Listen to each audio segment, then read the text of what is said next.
ಕರ್ನಾಟಕ ದಲಿತ ಸಂಘರ್ಷ ಸಮಿತಿ ರಾಜ್ಯ ಸಮಿತಿ Republican party of India B ರಾಜ್ಯ ಘಟಕ ರಾಜ್ಯ ಮಟ್ಟದ ದುಂಡು ಮೇಜಿನ ಸಭೆ ಮತ್ತು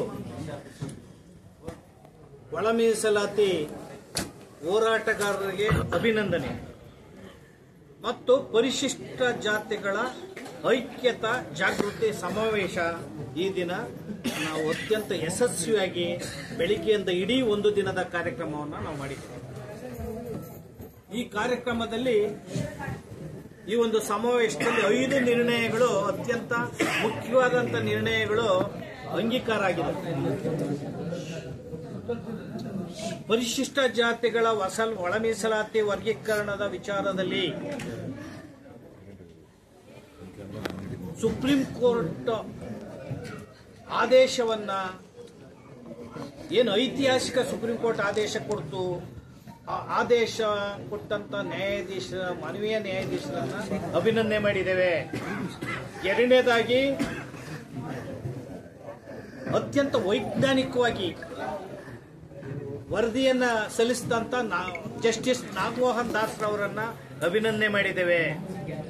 ಅತ್ಯಂತ ಮುಖ್ಯವಾಗಿ ಈ ಹೋರಾಟದಲ್ಲಿ ಅನೇಕ ಜನ ಮಡಿದಿದ್ದಾರೆ ಮತ್ತು ತಮ್ಮ ಜೀವನವನ್ನ ಕಳೆದ 35 ವರ್ಷಗಳಿಂದ ಹೋರಾಟವನ್ನ ಮಾಡಿ ಜೀವನವನ್ನ ಕಳ್ಕೊಂಡ ಅನೇಕ ಸಂಘಟನೆಗಳ ಮುಖಂಡರುಗಳಿದ್ದಾರೆ.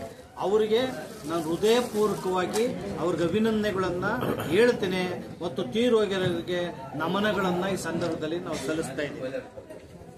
ಹಾಗೇನೆ ರಾಜ್ಯ ಸರ್ಕಾರ ಕೂಡ ಅಭಿನಂದನೆಯನ್ನ ಸಲ್ಲಿಸ್ತಾ ಇದೆ. ಮುಂದೆ ಏನು ರಾಜ್ಯ ಸರ್ಕಾರಕ್ಕೆ ಅಭಿನಂದನೆ ಸಲ್ಲಿಸಿ ನಾವು ಅಲ್ಲಿಗೆ ನಿಲ್ಲಲ್ಲ. ಆದರೆ ಹೋರಾಟಗಾರರು ಸಂಘಟನೆಗಳು ಈ ಒಳ ಮೀಸಲಾತಿ ವರ್ಗೀಕರಣದ ವಿಚಾರದಲ್ಲಿ ಕೂದಲು ಸೀಳುವಂತ ಕೆಲಸವನ್ನ ಮಾಡಬಾರದು. ಮುಕ್ತವಾಗಿ ಅಭಿನಂದನೆ ಮಾಡುವಂತ ಮನಸ್ಸಿಲ್ಲ ಅಂದ್ರೂ ನೀವು ಅಭಿನಂದನೆ ಮಾಡೋದ್ರ ಒಪ್ಕೊಳ್ಳೋದ್ರ ಮೂಲಕ ಮುಂದಿನ ಹೋರಾಟವನ್ನ ಮುಂದುವರಿಸಬೇಕಾಗಿದೆ.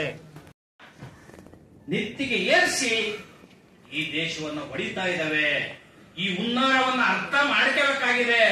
ಇದೇ ಬಾಬಾ ಸಾಹೇಬ್ ಅಂಬೇಡ್ಕರ್ ಅವರ ವಾದ.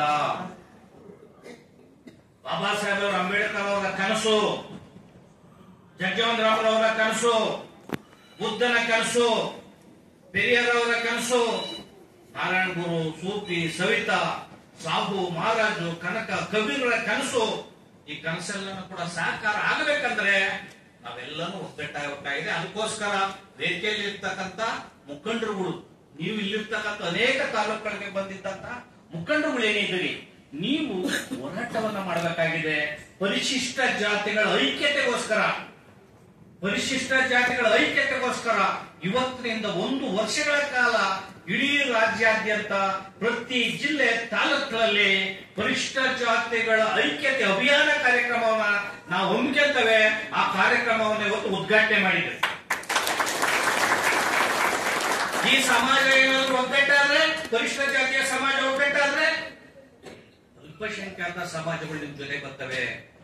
ಅಲ್ಪಸಂಖ್ಯಾತ ಒಬ್ಬ ಸಮಾಜಗಳು ಜೊತೆ ಬಂದ್ರೆ ಭಾರತದಲ್ಲಿರ್ತಕ್ಕಂಥ 85% SC, ST, OBC ಧಾರ್ಮಿಕ ಅಲ್ಪಸಂಖ್ಯಾತರು ಒಟ್ಟಾದ್ರೆ ಈ ದೇಶದ ರಾಜಕೀಯ ಅಧಿಕಾರ ನಮ್ಮ ಕೈಗೆ ಬರ್ತದೆ. ಭಾರತದಲ್ಲಿ 85% ಜನ, ರಾಜ್ಯದಲ್ಲಿ 85% ವೋಟರ್ಸ್ ಇರುವಂತ ಜನ ಏರಿಯವರೆಗೆ ಎಂಡಕ್ಕೋಸ್ಕರ, ಹಣಕ್ಕೋಸ್ಕರ, ಒಂದು ದಿನದ ಊಟಕ್ಕೋಸ್ಕರ ಬಿಳಿ ಕಾಸುಗಳಿಗೆ ನಿಮ್ಮ ಮತಗಳನ್ನ ಮಾರಿ ಇಡೀ ಜೀವನ ಎಲ್ಲಾನು ಕೂಡ ಕತ್ಲಾಗಿರ್ತೀರಿ. ನಿಮ್ಮ ಮಕ್ಕಳನ್ನು ಅಶಿಕ್ಷಿತರನ್ನಾಗಿ ಮಾಡ್ತೀರಿ. ಈ ಸಮಾಜದಲ್ಲಿ ಅಸಮಾನತೆ ಉಂಟಾಗ್ತದೆ.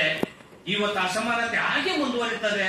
ಆ ಕೆಲಸ ಆಗಬಾರದು ಅಂತೇಳಿ ಅತ್ಯಂತ ವಿನೀತವಾಗಿ, ವಿನಮ್ರವಾಗಿ ನಿಮ್ಮಲ್ಲಿ ಕೈ ಮುಗಿದು ನಾನು ಮನವಿ ಮಾಡ್ತಾ ಇದ್ದೇನೆ. ಒಂದು ವೇಳೆ ಬಾಬಾ ಸಾಹೇಬ್ ಅಂಬೇಡ್ಕರ್ ಅವರ ಕನಸೇನಿದೆ ಸರಿಯಾಗಿ ಅರ್ಥ ಮಾಡ್ಕೋಬೇಕು ನಮ್ಮ ಹೋರಾಟಗಾರರು. ಸರ್ಕಾರಕ್ಕೆ ಬಾಬಾ ಸಾಹೇಬ್ ಅಂಬೇಡ್ಕರ್ ಅವರ ಉದ್ದೇಶಗಳು ಅರ್ಥ ಆಗಿಲ್ಲ, ರಾಜ್ಯಕ್ಕೆ ಸಂವಿಧಾನದ ಪರಿಕಲ್ಪನೆಗಳು, ಆಶಯಗಳು ಸರಿಯಾಗಿ ಅರ್ಥ ಆಗಿಲ್ಲ. ಈ ದೇಶದಲ್ಲಿ ಬಹುದೊಡ್ಡ ದೇಶ. ಈ ದೇಶದಲ್ಲಿ ಅನೇಕ ಅಡ್ವೊಕೇಟ್ಗಳಿದ್ದಾರೆ, ವಕೀಲರಿದ್ದಾರೆ, ನ್ಯಾಯಾಧೀಶರಿದ್ದಾರೆ. ಅವ್ರಿಗೆ ಸಂವಿಧಾನನೇ ಅರ್ಥ ಆಗಿಲ್ಲ. ಸಂವಿಧಾನ ಅರ್ಥ ಆಗ್ಬೇಕು ಅಂತ ಅಂದ್ರೆ ಭಾರತ ದೇಶದ ಜಾತಿ ವ್ಯವಸ್ಥೆ,